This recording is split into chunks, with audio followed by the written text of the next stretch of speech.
Dzień dobry drodzy Państwo, witam Państwa serdecznie w kolejnym filmie. Dzisiaj jest taki troszkę film, może nie przypadkowy, ale taki nie do końca super zaplanowany, nie do końca super przemyślany. Taki po prostu przy okazji niedzielnego spaceru. Powracam właśnie od koleżanki i mam ze sobą, tak jak noszę już ze sobą od miesiąca albo nawet więcej, EM10 z 17 przypiętą praktycznie na stałe. M10 oryginalnie miał być moją kamerką internetową, ale tak wyszło, że właściwie stał się moim aparatem torebkowym. Ja jako kamerkę internetową używam go bardzo rzadko. I już od jakiegoś czasu mam też tą 17. Mam ją zdecydowanie dłużej niż M10 i korzystałam z niej też dużo na M5. I dzisiaj Państwu troszkę o tej 17 chciałabym opowiedzieć, dlaczego jest bardzo fajnym obiektywem na co dzień, ale też dlaczego nie jest moim obiektywem ulubionym. No więc może zacznę od tego, dlaczego uważam, że to jest bardzo fajny obiektyw na co dzień. Bo na co dzień zazwyczaj nie wiemy, w jakiej znajdziemy się sytuacji. Czy będziemy potrzebować szerokiego kąta, czy może zbliżenia. A 17 jest takim, wydaje się być dobrym kompromisem, bo pokazuje nam wystarczająco dużo, tak jak tutaj mamy na przykład tą scenę, pokazuje nam wystarczająco dużo, ale też nie jest aż tak szeroka, żeby zniekształcać na przykład ludzką twarz i tak dalej. Co więcej, jest to bardzo fajny obiektyw do miasta, przez to, że ma światło 1.8, bo dzięki temu możemy sobie w ciemniejszych warunkach też porobić zdjęcia. Bardzo fajnie się sprawdza w takich warunkach, jak idziemy sobie do kawiarni i chcemy zrobić zdjęcie, jak idziemy, nie wiem, po prostu wypadamy gdzieś ze znajomymi. No to wtedy ta 17 bardzo fajnie się sprawdza. Fajne jest też do wszelkich pomieszczeń, bo 17 mm jest już wystarczające, żeby odseparować nasz obiekt od tła, a nie jest aż tak wąskie, żeby nam brakło pomieszczenia, żeby to zdjęcie fajnie zrobić. I ja za to ją lubię. Fajne jest w niej też ten jej tutaj pierścień ostrości, który ma, że możemy go sobie zsunąć i mamy fizyczny, nie wiem czy Państwo to widzicie teraz, fizyczny pierścień ostrości, który pomaga nam sobie doostrzyć, jeżeli ta 17 nie daje rady. I tutaj jest moje zapytanie, drodzy Państwo, do Was, bo w tym moim egzemplarzu, co zauważyłam, to jak sobie ten pierścień ostrości uruchomię i wyostrzę na nieskończoność i zrobię zdjęcie, to, drodzy Państwo, to zdjęcie jest nieostre. To zdjęcie jest nieostre, ta nieskończoność nie jest na nieskończoności. Jak odrobinę cofnę,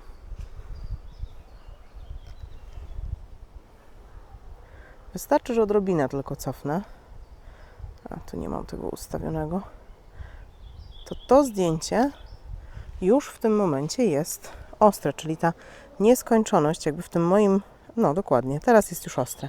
Ta nieskończoność w tym moim egzemplarzu nie jest tam, gdzie jest ten tak zwany twardy stop, czyli tak jak nam się kończy obracać ten pierścień, tylko jest faktycznie tutaj, gdzie jest ten symbol nieskończoności, albo mniej więcej tak.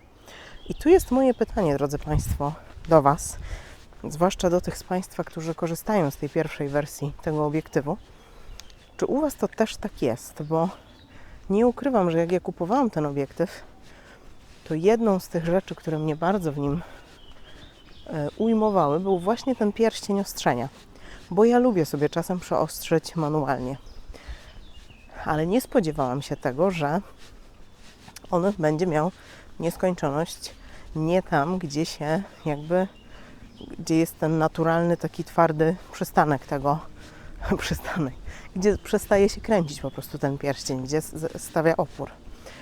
I podobnie jest niestety z minimalną odległością ostrzenia, która różni się w zależności od tego, czy ostrzę manualnie, czy ostrzę autofokusem. I zaraz to Państwu na czymś tu pokażę. Tam są jakieś takie żółte kwiatki, które właśnie widzę. No to tu sobie zrobimy to bliskie ostrzenie. Dobra, drodzy Państwo, zrobię na 1,8, żeby było widać ładnie rozmycie tła.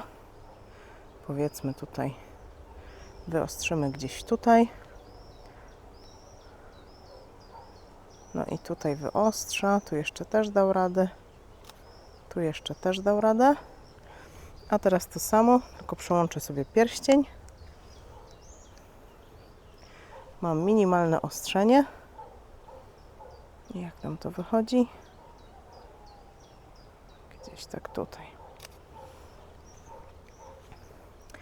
No i zobaczcie Państwo, to jest minimalne ostrzenie manualne, a to jest minimalne ostrzenie z autofokusem. No różnica jest kolosalna. I to mnie troszeczkę tutaj zdenerwowało, nie ukrywam, w tym obiektywie, jak go kupiłam. Nie odesłałam go co prawda z tego powodu, może mogłam, ale dajcie proszę Państwo znać, czy u Was to jest, tak samo to działa, że tak naprawdę jak przykręcimy do końca tą ostrość obiektywu, to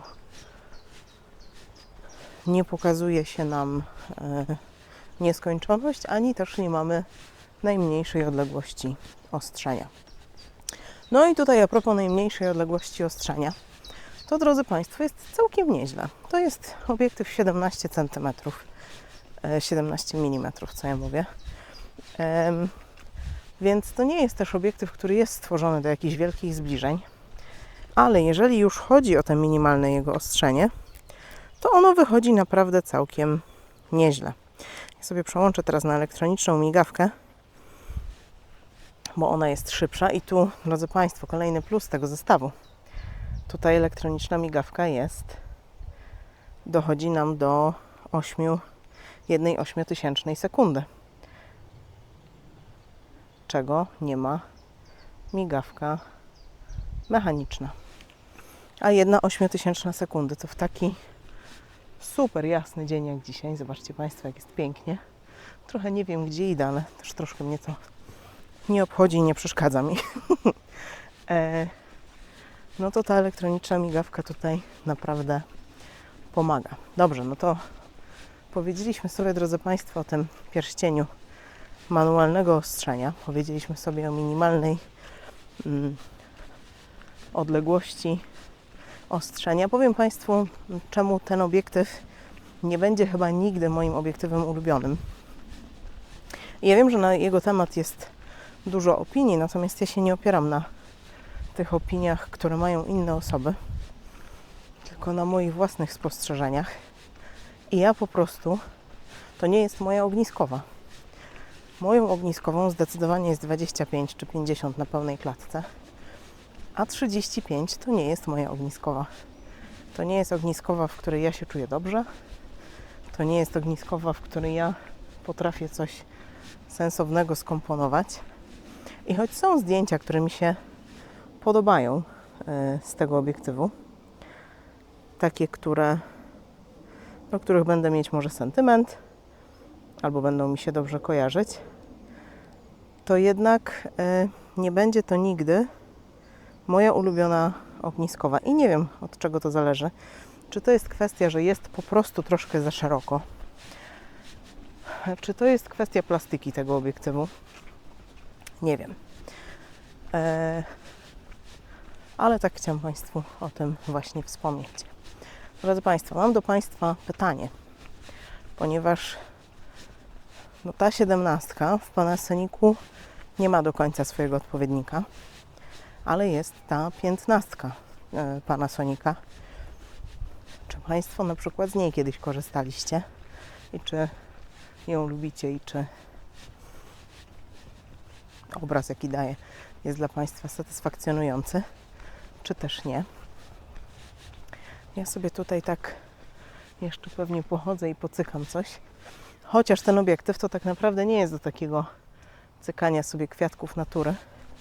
On najlepiej sprawdza się w takich codziennej miejskiej, bym powiedziała, fotografii, codziennej fotografii takiej lifestyle'owej.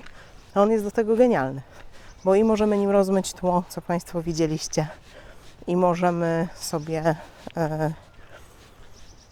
mieć szeroki kadr i pokazać całą scenę. Także jest bardzo fajny do tego. Możemy dużo ze scenerii właśnie nim uchwycić. A taka chyba jest cała idea takiego małego, kieszonkowego obiektywu. Co w nim jest bardzo fajne, to jest to, jak jest zbudowany. To jest bardzo solidnie zbudowany mały obiektyw. On tutaj, ja niestety sobie przyrysowałam troszkę przednią soczewkę, bo naprawdę chodzi za mną codziennie w torebce od chyba, nie wiem, miesiąca, półtorej miesiąca, może jeszcze dłużej. No i zdarzało się tak, że nie założyłam mu zatyczki, a aparat lądował w torbie. No i obiektyw niestety oberwał. No ale tego zarysowania nie widać w żaden sposób na zdjęciach. Ono jest maleńkie. Ja nie zamierzam go sprzedawać. Dlatego też się tym bardzo nie przejęłam. Znaczy, no przejęłam się, bo wiadomo, jest to uszkodzenie obiektywu, ale nie przejęłam się tym nad wyraz. Co jeszcze chciałam Państwu powiedzieć? Że ja ten obiektyw poniekąd bardzo lubię, choć mam do niego bardzo ambiwalentne odczucia, właśnie za jego kompaktowość. Za to, że właśnie jest takim super obiektywem torebkowym. Dla mnie ten obiektyw to jest taki obiektyw użytkowy. To nie jest obiektyw, którego bym użyła do jakichś artystycznych wizji swoich, ale jest to obiektyw bardzo użytkowy, bardzo przydatny do wielu rzeczy. Ja go faktycznie używam sobie na tych wideokonferencjach, jeżeli już sobie podłączę aparat. No to mam właśnie tą 17 podłączoną. Bardzo fajnie się komponuje z tymi mniejszymi korpusami, jak właśnie EM10 czy EM5. No i tak. Taki użytkowy, niekoniecznie artystyczny. Taki trochę obiektyw do wszystkiego i do niczego. Oczywiście Państwo możecie się ze mną nie zgadzać i ja nawet serdecznie zachęcam do tego, żebyście się Państwo wypowiedzieli, co Wy sądzicie o tym obiektywie, ale takie jest moje odczucie. To nie jest obiektyw, który będzie wybitny w czymkolwiek, ale z drugiej strony do takiego codziennego fotografowania jest bardzo fajny. Bardzo fajny, bardzo mały, bardzo lekki. Super do wszystkich małych korpusów. Co ja jeszcze Państwu pokażę, jeden taki mały myk, który mam dla tego został. Znaczy to żaden myk, żadna jakaś wiedza tajemna, ale ponieważ lubię ten mały aparat nosić tak, że nie mam go na pasku, to ja go sobie trzymam tak. I on sobie dynda mi u boku, jak Państwo widzicie. I ja sobie go tak trzymam i to jest bardzo wygodne wtedy i takie bezpieczne. Oczywiście mam go na pasku, na nadgarstku, żeby go nie zgubić, ale jest to bardzo wygodne w takiej właśnie wersji i pozycji. To taki tylko moja mała wskazówka, jak można sobie ułatwić życie z M10 i z tą 17. Bardzo mi się podobają te linie elektryczne i te chmurki. Chyba trzeba będzie temu zrobić zdjęcie. I to będzie zdjęcie czarno-białe. Ekstra. Właśnie o to chodziło. I tu sobie korzystam, drodzy Państwo, z ustawionych My Set. Na ustawieniu Art mam właśnie czarno-białe. Nie muszę się zastanawiać. Drodzy Państwo, no i tu będą okoliczności przyrody, które są tak naprawdę najlepsze dla tego obiektywu, czyli taka zwykła, codzienna, miejska fotografia. Zaraz pokażę Państwu coś, co jest wybitnie śląskie. Takie tak śląskie, że nie wiem, czy bardziej się da.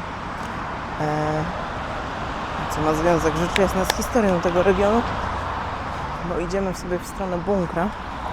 Mam nadzieję, że nie jest zbyt głośno w ulicy, choć jest duże prawdopodobieństwo, że tak właśnie jest, za co przepraszam.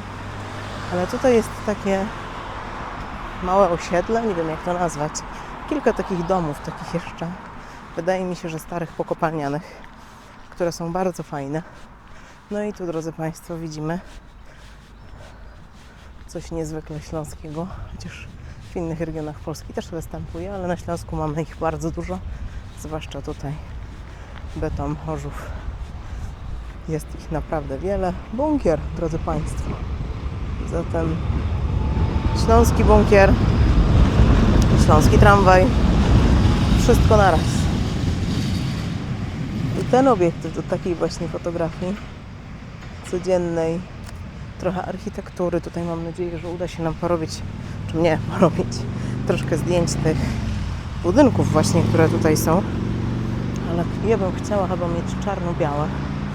Tutaj mamy też jakieś takie garaże z mnóstwem rowerów na dachu. Nie wiem, czy Państwo to widzicie. Pewnie tak. Och, lubię tą fotografię czarno-białą i M10 bardzo przyjemne te czarno-białe zdjęcia robi.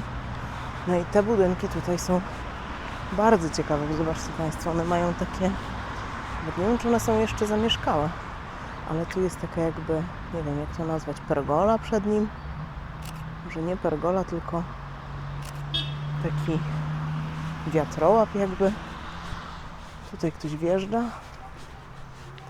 a tutaj Państwo sobie wjeżdżają, rozmawiają, to może nie będę nagrywać. No jest to, drodzy Państwo, bez dwóch zdań, klimat. Klimat taki trochę dawny, trochę opuszczony, ale klimat. Bardzo mi się tu podoba. Tam Państwo sobie chodzą, ale mam nadzieję, że im nie przeszkadzam. Jak będę przeszkadzać, to rzecz jasna przestanę kręcić. Ale jest tu nieźle. Zobaczcie Państwo ten budynek. I właśnie na taką fotografię ten obiektyw jest genialny. Taką sobie miejską. Przy okazji tutaj mamy stare chlewiki pewnie, które zostały zaadaptowane na garaże. Też to wygląda nieźle. O, bardzo mi się podoba te u góry jest na wpół otwarte. Widzicie to Państwo pewnie, nie?